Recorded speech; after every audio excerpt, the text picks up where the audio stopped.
రగిలే రాళ్ళని పునాది చేసి ఎదగాలని, తరివే వాళ్ళని హితులుగా తలచి ముందుకెళ్ళాలని,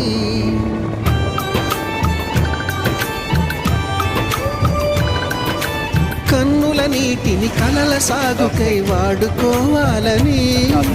కాల్చే నిప్పుని ప్రమిదగా మలచి కాంతి పంచాలని, గుండెతో ధైర్యం చెప్పెను, చూపుతో మార్గం చెప్పెను,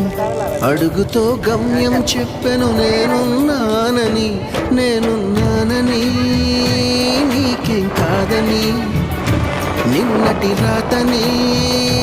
మార్చేస్తానని.